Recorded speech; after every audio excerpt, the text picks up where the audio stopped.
Saudara sendiri yang terusin dah. Jadi itu yang kedua tantangan. Sekarang tantangan yang ketiga, saudara. Kembali kepada Yudas. Kembali kepada surat Yudas. Tantangan yang ketiga atau musuh yang ketiga adalah keinginan daging. Keinginan daging kita. Ayat 4. Sebab ternyata ada orang tertentu yang telah masuk menyelusup di tengah-tengah kamu, yaitu orang-orang yang telah lama ditentukan untuk dihukum. Mereka adalah orang-orang yang fasik, yang menyalahgunakan kasih karunia Allah kita untuk melampiaskan hawa nafsu mereka, dan yang menyangkal satu-satunya penguasa dan Tuhan kita Yesus Kristus. Ini hati-hati. Orang ketiga serangan adalah keinginan daging. Keinginan daging. Hawa nafsu daging. Menyangkal penguasa Tuhan Yesus Kristus. Jadi nggak ada hukum. There is no law. Semau gua. Kristen sih Kristen. KTP mah Kristen. Terdaftar di Departemen Agama. Di Ketua RW. Agama Kristen. Istri agama turut suami. Sama udah ada saudara. Semua terdaftar. Cuma kehidupannya itu menolak penguasaan Tuhan Yesus Kristus. Kehidupannya semau gue. Pulang dari gereja dia berdosa. Pulang dari kebaktian dia ngaco. Pokoknya nanti aja kalau Jumat dia datang aja untuk bertobat, atau hari Minggu datang tak datangi pendeta Billy Mulyadi, tumpangi tangan minta doa pengampunan dosa, habis besok ngegado dosa lagi. Hari Senin berdosa, hari Selasa saudaraku berdosa, hari Rabu ngegado dosa, hari Kamis lempar rumah tetangga, hari Jumat saudaraku tabokin bini, hari Sabtu masuk di night club, hari Minggu pagi minta ampun dosa, lalu hari Senin pasang SDSB. Lalu hari Selasa juga ya pirit kartu, terus nanti hari Minggu minta ampun dosa lagi. Semau gua, tidak ada lo. Biar dia itu orang udah ada bininya, deketin aja mepet-mepet. Sekarang bukan zaman ayam jantan nyerempet ayam betina nyerempet ayam jantan sekarang. Biarpun itu ayam jantan sudah punya anak 12, serempet aja. Itu laki orang, there is no law. Itu laki orang, tidak ada penguasa. Itu suami orang, dia mau sama kita. Bagaimana sih? Saudara-saudaraku, hati-hati. There is no law. There is no law. Tidak ada hukum. Tidak ada hukum. Hidup semau gue. Hati-hati saudaraku. Sama dengan naik kuda tanpa kendali. Suruh ke kiri nggak bisa, suruh ke kanan nggak bisa. Dia hancur, dia tabrak pohon. Jangan sampai hidup kita menurut kehidupan daging ini. Lalu mulai firman Allah, hukum undang-undang penguasaan Tuhan dihalai-balaikan, dibuang. Kekristenan menjadi satu liturgi, kebiasaan, hanya untuk setor muka, kelihatan sama pendeta. Nih saya datang, udah aja. Nih saya kolekte, udah aja. Saudaraku pulang dari gereja, kering ya kering, yang dosa tetap dosa, yang saudaraku kesel tetap kesel, tidak ada perubahan. Inilah keinginan daging. Roma pasal 8 berkata, orang yang hidup dalam keinginan daging, dia akan binasa. Orang yang hidup dalam keinginan daging berlawanan dengan orang yang hidup dalam keinginan rohani. Kalau begitu, bagaimana Pak mengatasinya? Yudas itu ada obatnya. Ya. Obatnya surat Yudas ayat yang ke-20. Akan tetapi kamu, saudara-saudaraku yang kekasih, bangunlah dirimu sendiri di atas dasar imanmu yang paling suci, dan berdoalah dalam Roh Kudus. 21. Peliharalah dirimu demikian dalam kasih Allah, sambil menantikan rahmat Tuhan kita Yesus Kristus untuk hidup yang kekal. Yang pertama, landaskan hidup kita, bangun kehidupan kita di atas dasar iman yang paling suci. Ada orang imannya gak suci sih. Imannya gak polos, gak tulus sama Tuhan.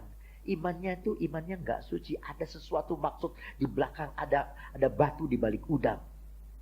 Ya. Ada sesuatu maksudnya dia. Imannya tuh gak benar-benar iman. Saya kasih contoh. Ada orang saudara-saudaraku imannya itu di atas manusia. Ya, ini terjadi di jemaat saya. Ini mimbar gereja kami. Saya bilang, siapa di antara saudara mau didoakan maju ke depan? Ya, karena di Yazdi tidak ada tempat, jadi tidak ada tempat untuk mendoakan. Biasa kita doa secara massal, tapi di Cianjur masih ada tempat. Sekarang sudah tidak bisa lagi. Ya, sekarang sudah maju ke depan, orang duduk, mau dibongkar lagi gereja ke samping. Ya, saudara-saudara, sebab orang terlalu bejibun di sana. Saya mau katakan, siapa yang mau didoakan maju ke depan? Ada satu bapak, dia selalu maju ke depan, dia lihat saya dulu. Kalau saya turun di sebelah kiri mimbar, dia maju di sebelah kanan. Kalau saya turun di sebelah kanan mimbar, dia maju di sebelah kiri. Dia tidak mau ditumpangi tangan oleh majelis. Dia tidak mau ditumpangi tangan oleh pendeta yang lain. Dia ingin rasanya marem kalau didoakan ditumpangi tangan oleh saya. Imannya bukan kepada Yesus, tapi imannya kepada manusia. Saudara-saudara tahu, kalau saudara punya iman kepada Yesus, tidak peduli saya turun dari sebelah kiri atau saya turun dari sebelah kanan, pokoknya saudara percaya Yesus sembuhkan, saudara bisa sembuh. Amin. Tapi banyak kali kita, saudaraku, yang begitulah. Siapa sih yang khotbah hari ini? Biasa kan? Telepon Yazdi, siapa sih yang khotbah hari ini? Apa profesor doktor? Anak, ada yang masih lihat manusia. Masih lihat manusia. Iman yang seperti ini, saudaraku, iman belum mantep. Habis Pak, bagaimana sih ya kalau itu yang orang lain mengkhotbah juga ngantuk? Kenapa nonton film gak ngantuk? Resep sih. Demikian juga kita, kalau kita resep kepada firman Allah, saudara-saudara, coba orang pacaran, mana ada bosannya? Pacaran tuh, kalau udah pacaran, saya udah pernah lihat tuh orang pacaran. Untung saya udah kawin, saudaraku. Saya ada ajak ke Kepulauan Seribu tuh sana tuh. Saya ada ajak nontonin dia pacaran. Isi saya nggak dibawa, saya lihat dia duaan pacaran aja, lari-larian di pinggir pantai, saudara-saudaraku. Yang si perempuan pakai bikini, aduh, pacarnya pakai celana kampret, lari-lari, wah lari-lari.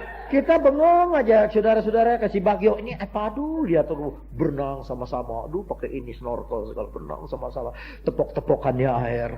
Tinggal aja si Awonda tuh diem, jadi dikasih ikan, suruh makan ikan, tidur aja kerjaannya. Aduh, saudaraku. Kalau orang pacaran nggak ada bosannya. Coba yang lagi pacaran tanya, bosan nggak? Nggak ada bosannya. Kita pun harus begitu kepada Yesus. Jangan ada bosannya. Sama firman Allah itu jangan ada bosannya. Siapa yang ngomong? Apa saudara-saudaraku kalau terima surat, saudara pengen dianterin surat sama satu bapak, umpamanya Bapak Momon. Si Bapak Momon yang harus anterin surat? Tidak. Yang penting bukan yang nganternya, suratnya dong. Surat itu dari kekasih kita. Si Momon, si Maman, si Memen, si Mimin yang datang, no problem. Pokoknya surat itu dari pacar. Betul? Betul? Betul atau betul? Betul. Jadi saudara-saudaraku, siapa yang khotbah, saudara, no problem. Yang penting isi suratnya ini. Surat cintanya itu nyentuh hati kita. Sebab itu surat kekasih kita. Saya buka rahasia. Waktu saya masih di sekolah Alkitab, istri saya masih pacaran, kirim surat. Itu buku tulis kan dilipat-lipat gitu. Lalu pakai kode belakangnya. Kak 155.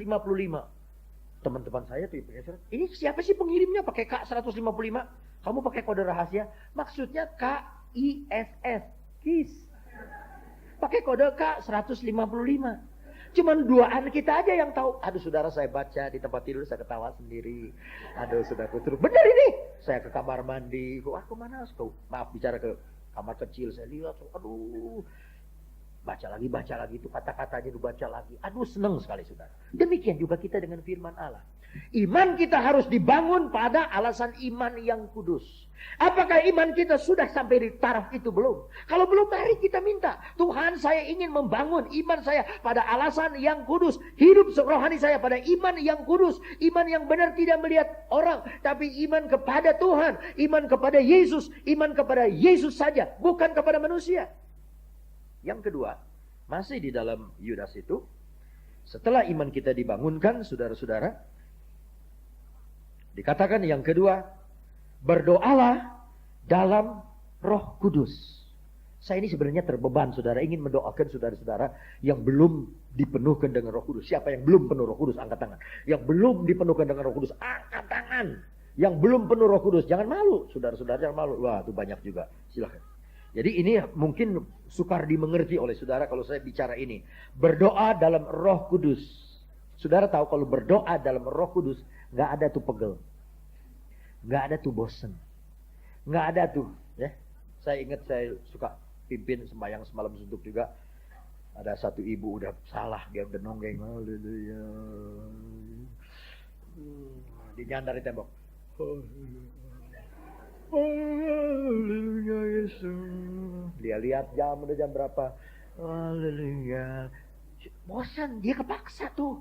Kalau saya jadi dia tidur aja deh. Bener saudaraku, sebab Tuhan juga bingung. Dia mau dengar apa? Orang lagi nguap.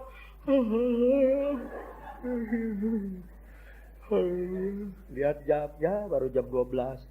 Bubur udah matang. Nah itu jeleknya saudaraku. Ingat sama bubur aja, nanti jam 5 bubur mah. Ya, ini suka ikut-ikut yang demikian. Saudara-saudaraku, berdoa dalam Roh Kudus tidak ada itu kata bosan. Tidak ada itu kata pegel. Itu sebabnya saudaraku, mari kita masuk di dalam Roh Kudus. Masuk di dalam hadiratnya Allah. Masuk di dalam hadiratnya, berenang di dalam hadirat Roh Kudus. Walaupun saudara belum dipenuhkan Roh Kudus, saudara bisa merasakan hadirat Roh Kudus. Apalagi kalau saudara sudah penuh dengan Roh Kudus. Kapan-kapan kita mendoakan ya, berdoa untuk mereka yang belum penuh Roh Kudus. Berdoa di dalam Roh Kudus, saya akan buka satu ayat saudaraku dalam 1 Korintus 14.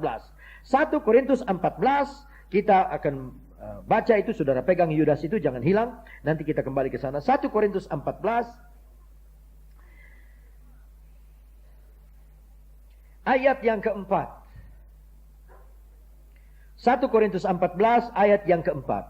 Siapa yang berkata-kata dengan bahasa roh, dalam doa ini, ia membangun dirinya sendiri.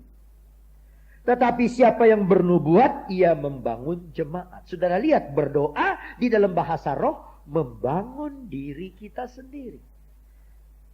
Ada kalanya kita jauh dari kawan, jauh dari pendeta, jauh dari teman. Mau ditelepon orang tidak ada. Kawan yang kita telepon tidak ada. Kita memerlukan kekuatan. Kalau kita sudah penuh Roh Kudus, berdoa di dalam bahasa roh, kita membangunkan diri kita sendiri. Itu yang kedua. Yang terakhir saudaraku dalam surat Yudas ayat ke-21, peliharalah dirimu demikian dalam kasih Allah sambil menantikan rahmat Tuhan kita Yesus Kristus untuk hidup yang kekal. Aduh, kasih ini paling enak dinyanyikan, kasih ini paling enak dibikin puisi, kasih ini paling enak dideklamasikan, kasih ini paling enak dikarang menjadi sebuah lagu, kasih ini enak saudara kalau kita renungkan, kalau kita percakapkan, kasih ini menarik, tidak ada poin cerita yang lebih menarik dari kasih. Tapi sayang, kasih ini paling sukar dipraktekkan.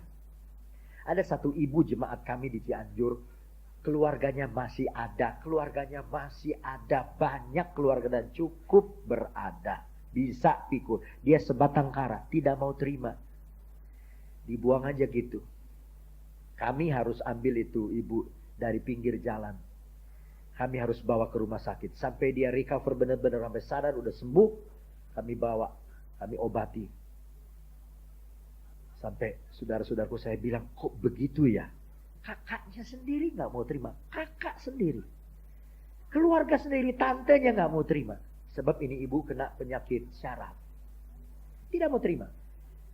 Sampai kita harus sewa ambulans. Aduh, sampai saya nangis di depan jemaat. Apa begini? Apa sudah begini nih orang? Sudah gak ingat lagi sama family karena dia kena penyakit syaraf. Sudah tidak ingat lagi itu adalah saudara kandung, satu darah satu daging. Tapi demikianlah manusia itu. Matius 24 berkata, makin bertambah dosa, kasih orang jadi tawar. Nanti di akhir zaman, kasih orang tuh jadi tawar. Saya udah mulai lihat, suami udah mulai tawar sama istri. Udah mulai lihat tuh bau-baunya. Istri udah mulai tawar. Saya baca Jakarta, bergidik saya. Baca itu, Gigolo. Aduh, ibu-ibu yang udah 50 tahun sekarang cari anak-anak muda. Di Monas, di mana, dibayar. Hanya untuk memuaskan hawa nafsu. Ada tampang keren dikit aja, cakep. Mejeng aja di Monas. Udah datang dah Mercedes Tiger. Yang keluar macam betina. Waduh, saya baca pengakuan mereka. Ini wartawan masuk ke sarangnya langsung.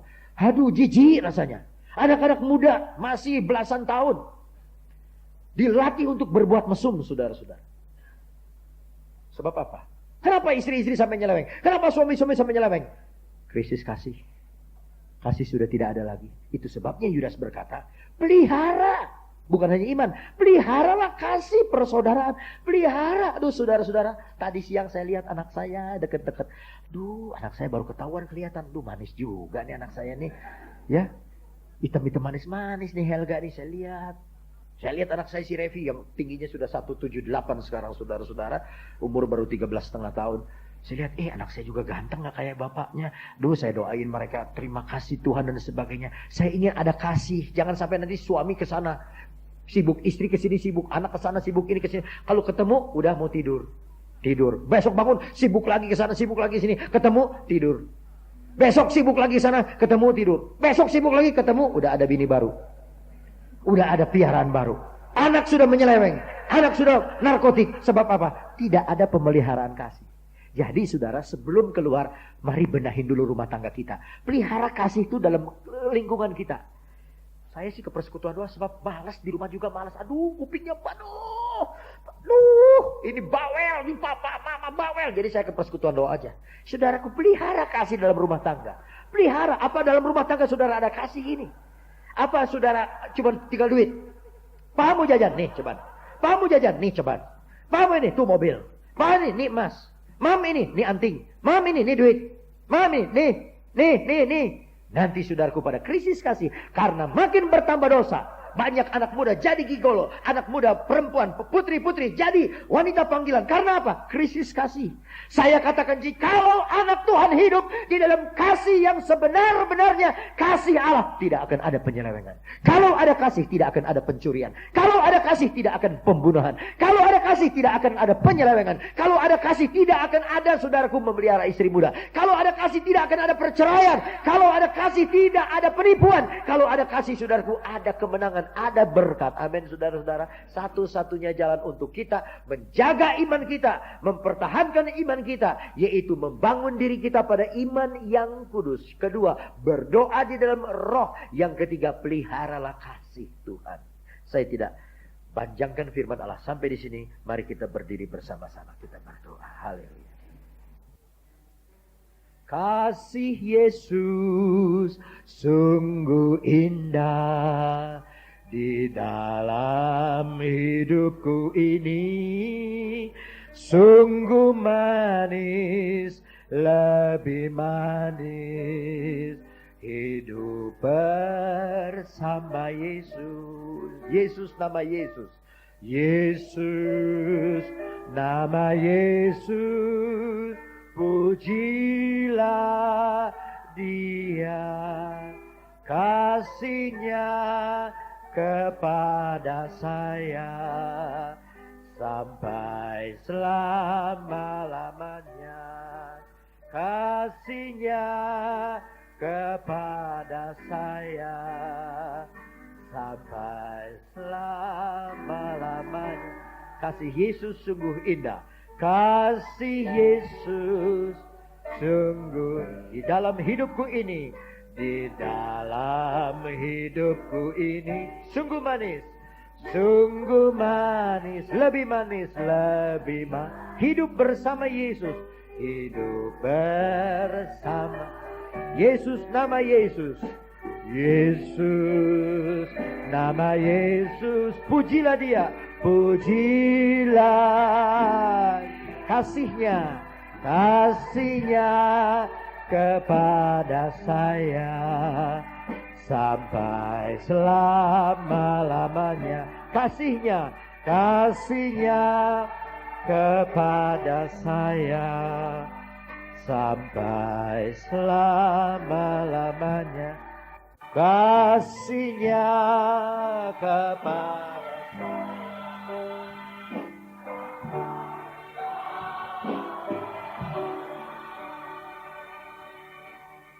Benar Tuhan, pada akhir zaman ini, demikian iblis senantiasa ingin melulur kami, ingin menjatuhkan iman orang percaya, ingin merusak rumah tangga dan kehidupan nikah daripada orang-orang percaya. Tetapi kami mengucap syukur dan terima kasih Tuhan, Kau sudah memakai hamba-Mu pada malam hari ini untuk memberikan suatu resep, untuk kami boleh senantiasa membangun iman kami yang suci Tuhan. Oh, senantiasa kami mau berdoa di dalam roh Tuhan, dan biarlah senantiasa kami mau memeliharakan kasih Allah di antara sesama kami Tuhan, supaya senantiasa kami memperoleh kekuatan yang datang daripada Engkau.